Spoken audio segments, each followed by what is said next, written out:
अस्सलाम वालेकुम dear friends आप मेरे चैनल पर पहली बार आए हैं तो मेरे चैनल को ज़्यादा से ज़्यादा सब्सक्राइब करें, लाइक, शेयर और कमेंट करें।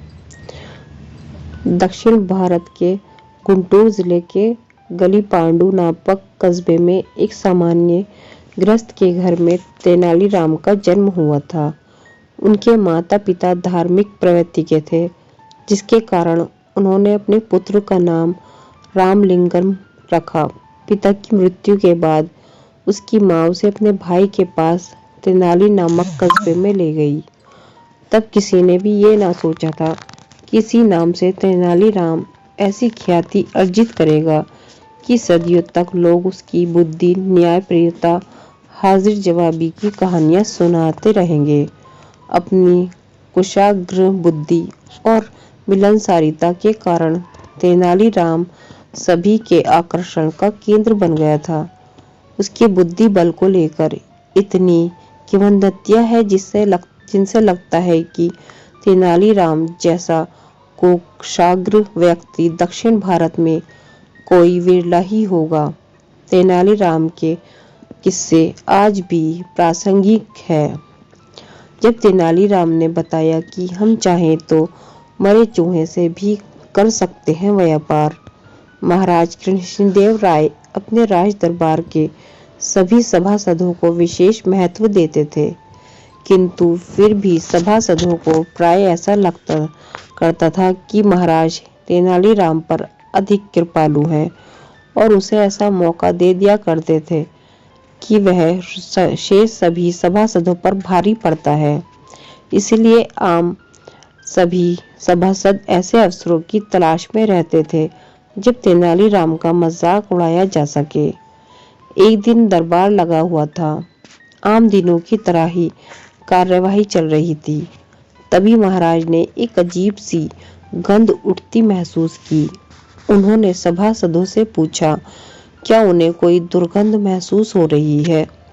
सभी सभासदों ने बिना सतर्कता से दुर्गंध अनुभव करने की कोशिश किए ही कहा, नहीं महाराज।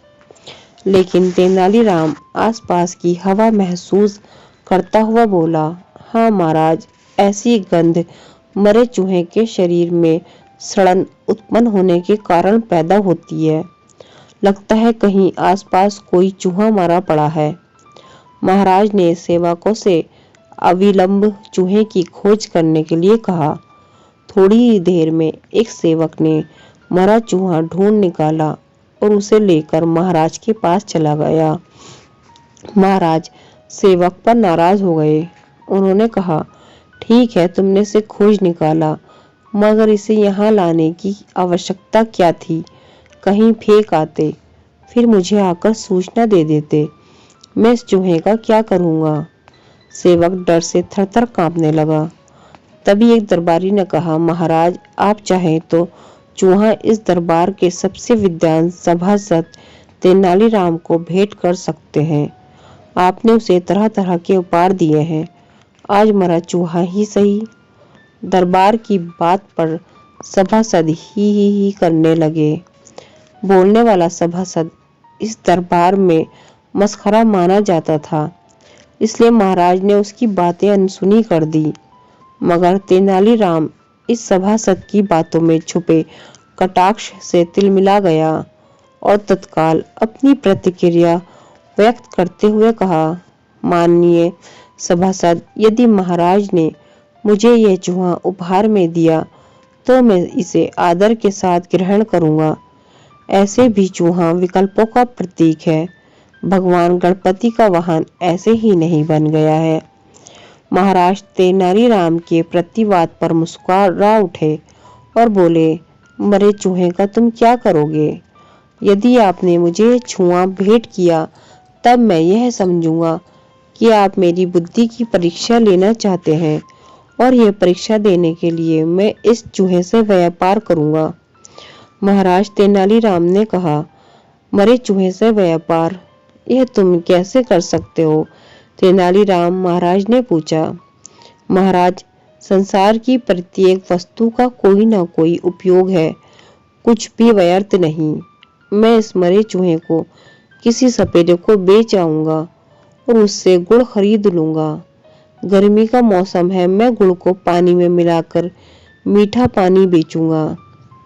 इससे जो पैसे मिलेंगे उससे चना खरीदूंगा और चना बेचकर चने से बने पकवान बेचकर पैसा कमाऊंगा और उन पैसों से बड़ा रोजगार आरंभ करूंगा। तेनालीराम ने कहा। महाराज तेनालीराम की बातें सुनकर प्रसन्न हुए और सभासदों से कहा, तेनालीराम की यह तर्क बुद्धि उसे तेनालीराम बनाती है। अब मैं इस बात का गर्व है कि हमारे दरबार में तेनालीराम जैसा बुद्धिमान सभासद है। मैं आज इसके उत्तर से इतना संतुष्ट हूँ कि इसके लिए स्वर्ण मूषक पुरस्कार की घोषणा करता हूँ तथा राज्य के कोषाध्यक्ष को आदेश देता हूँ कि तेनालीराम को पुरस्कृत करने के लिए 5 तोले सोने का चूहा बनवाकर दरबार को यशाधीश सौंपे। महाराज के इस आदेश का पालन हुआ।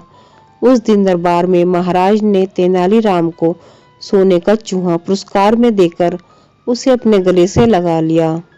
तेनालीराम के आलोचकों को महाराज की ओर से दिया गया यह एक करारा जवाब था। कारगर तरकीब। जब तेनालीराम ने पूरी सभा को मूर्ख बनाने की चुनौती ली और विजय भी हुए। तेनालीराम अपनी मेधा के बूते विजयनगर के दरबार का सबसे लोकप्रिय सभासद बन चुका था। एक साधारण विदूषक ने इसकी इतनी तरक्की कर ली थी कि उसके सहकर्मी सभासद उससे ईर्ष्या करने लगे थे। तेनालीराम को किसी चीज का भाव नहीं था। प्राय दरबार में महाराज उसकी बातों से प्रसन्न होकर उसे कुछ न कुछ देते रहते थे। सहकर्मियों की ईर्ष्या का यही कारण था कि एक दिन दरबार में इस बात की चर्चा आरंभ हो गई कि कोई किसी को कितनी बार मूर्ख बना सकता है, 1 बार, 2 बार या बार बार। अधिकांश सभासदों की राय थी कि कोई भी किसी व्यक्ति को 1 बार तो मूर्ख बना सकता है, बार बार नहीं। तेनालीराम के चर्चा के प्रति उदासीन था और चुपचाप बैठा हुआ था। महाराज कृष्णदेव राय स्वयं इस चर्चा में रुचि ले रहे थे। अचानक उनका ध्यान इस बात की ओर गया कि तेनालीराम चर्चा में भाग नहीं ले रहा है तथा उदासीन भाव से अपने आसन पर इस तरह बैठा हुआ है मानो इस चर्चा का कोई अर्थ ही न हो। सारा दरबार एकमत हो गया कि कोई भी व्यक्ति किसी को 1 बार ही मूर्ख बना सकता है। स्वयं महाराज ने ये बात निष्कर्ष रूप में कही, मगर तेनालीराम तब भी शांत रहा। शेष सभासद महाराज की हाँ में हाँ मिलाते रहे। जब महाराज ने देखा कि इस चर्चा के निष्कर्ष तक पहुंचने के बाद भी तेनालीराम शांत है, तब उन्होंने पूछा, क्या बात है तेनालीराम, तुम चुप क्यों बैठे हो? क्या तुम नहीं मानते हो कि कोई भी किसी को 1 बार ही मूर्ख बना सकता है? तेनालीराम कुछ बोलता उससे पहले ही सारे सभासद हंस पड़े और उनमें से एक ने कटाक्ष किया, महाराज तेनालीराम विद्वान है और वे हम सबको 1 बार में मूर्ख बना सकते हैं। ऐसे में वे हमारी बात से सहमत क्यों होने लगे? महाराज हंसते हुए पूछ बैठे, क्या सचमुच ऐसा है तेनालीराम? तुम 1 बार में हम सबको मूर्ख बना सकते हो? तेनालीराम ने विनम्रता पूर्वक कहा, महाराज मैं ऐसा कोई दावा कैसे कर सकता हूँ? आप स्वामी हैं और मैं सेवक हूँ। हाँ, इतना अवश्य है कि अभी जो कुछ कहा गया है मैं उससे सहमत नहीं हूँ। तभी एक सभासद ने कहा, महाराज दरबार के निष्कर्ष को नहीं मानने का अर्थ यही है कि तेनालीराम मानते हैं कि एक आदमी एक ही साथ हम सबको मूर्ख बना सकता है। तेनालीराम को अब गुस्सा आने लगा था। उसने महसूस किया था कि दरबार के सभी सभासद उसे निशाना बनाकर घेर रहे हैं और उसने जो नहीं कहा है वही स्वीकार करवाना चाहते हैं। वह असल में इस तरह की व्यर्थ की चर्चा में पड़ना नहीं चाहता था, जिसके कारण मौन था। महाराज उसकी चुप्पी तोड़ना चाहते थे। इसलिए उन्होंने तेनालीराम से सीधा सवाल किया, तो तेनालीराम, तुम यह मानते हो कि एक आदमी एक बार में पूरी सभा को मूर्ख बना सकता है? अब तक तेनालीराम मन ही मन कुछ विचार कर चुका था। उसने आसन से उठकर कहा, अपराध क्षमा हो महाराज, ऐसा हो सकता है। ठीक है, महाराज ने कहा, हम प्रतीक्षा रहेगी। बस स्मरण रखना कि ऐसा प्रयास के समय तुम अकेले पड़ जाओगे और मेरे साथ सारे सभासद होंगे। सोचो, तब भी क्या तुम सबको एक साथ मूर्ख बना दोगे?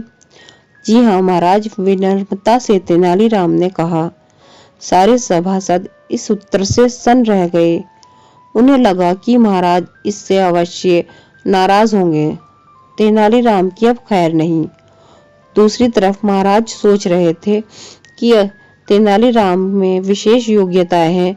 वह यह कह रहा है कि महाराज सहित सारे सभासदों को एक बार में ही मूर्ख बनाया जा सकता है, तो उसके इस साहसपूर्ण उत्तर का आधार अवश्य होगा।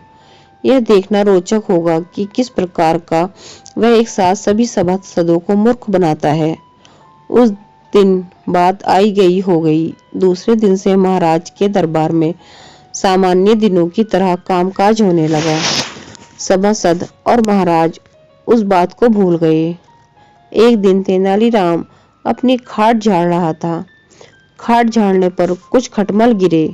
खटमलों को लेकर तेनालीराम के मस्तिष्क में एक विचार कौंधा और उसने उनमें से मोटे मोटे खटमलों को एकत्रित कर एक छोटी डिबिया में बंद कर लिया।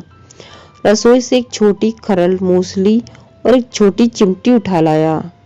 इन सारी चीजों को उसने एक थैली में रख लिया। उसके होठों पर एक विचित्र मुस्कान तैर रही थी। आंखों में एक विशेष चमक थी। दूसरे दिन तेनालीराम नियत समय से पहले उठ गया और स्नान ध्यान करके राज दरबार की ओर चल पड़ा। जिस समय वह राज दरबार पहुंचा, उस समय वहां कोई नहीं आया था।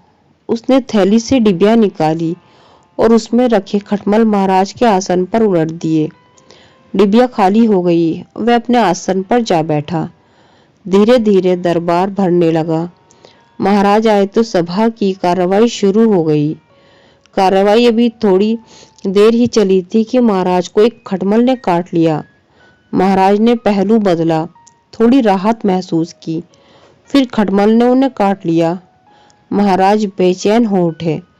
उन्होंने क्रोध भरे स्वर में पूछा, मेरे आसन पर खटमल कहाँ से आ गए? एक सभासद ने कहा, महाराज, खटमल तो कहीं से भी आ जाते हैं, और आ गए हो तो जिस खाट खटिया में पनाह लेते हैं उसे छोड़ते भी नहीं है। मानव रक्त ही इसका आहार होता है, इसलिए ऐसी ही जगह पर बसेरा बनाते हैं जहां मनुष्य बैठता या सोता है। कोई इन खटमलों से बचने का उपाय जानता हो तो कुछ करे। सभासद मौन हो गए। थोड़ी देर बाद एक सभासद ने कहा, सिंहासन पर गर्म पानी उड़ेलने से थोड़ी राहत मिल सकती है। महाराज ने आवेश में कहा, राहत नहीं, छुटकारा चाहिए, स्थायी निदान बताएं। सबको मौन देखकर तेनालीराम बोला, महाराज, मेरे पास इस समस्या से मुक्ति का एक रामबाण निदान है। जिसे आजमाया जाए तो खटमलों से मुक्ति मिल जाएगी। एक लगनशील व्यक्ति मेरे इस रामबाण निदान से करोड़ों खटमलों को मार सकता है। सभासद तेनालीराम की बात सुनकर चौंक पड़े। महाराज ने तेनालीराम की ओर अविश्वास से देखा और पूछा, क्या ऐसा हो सकता है? तेनालीराम, जी हाँ महाराज, मेरी इस रामबाण तरकीब को आजमाकर देखे। मेरी बात गलत साबित हो जाए तो मैं एक सहज स्वर्ण मुद्राएं दंड के रूप में राजकोष में जमा कराने का वचन देता हूँ। महाराज ने कहा, ठीक है, तुम तरकीब आजमाकर दिखा दो। लेकिन महाराज, मेरी तरकीब ठीक निकली तो मुझे क्या मिलेगा? मैं और सारे सभासद मिलकर तुम्हें एक सहज स्वर्ण मुद्राएं देंगे। अब तेनालीराम महाराज के आसन के पास गया और आसन को थोड़ा उठाकर झटके से छोड़ा। एक दो खटमल झटके से नीचे गिर गए।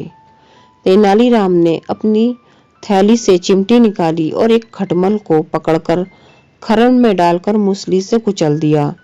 फिर कहा, महाराज यही है वह रामबाण तरकीब। आप चाहे तो इस तरह पकड़कर करोड़ों खटमलों को मारकर उसके छुटकारा पा सकते हैं। अरे यह तो ठगी है, महाराज ने चकित होकर कहा। तेनालीराम ने विनम्रता पूर्वक कहा, महाराज मैंने इस भरी सभा में जो बात कही उसका आशर्ष प्रयोग किया और जिस रामबाण विधि का प्रदर्शन किया उसे कोई गलत साबित नहीं कर सकता, इसलिए मैं शर्त जीत चुका हूँ। आगे आपकी इच्छा।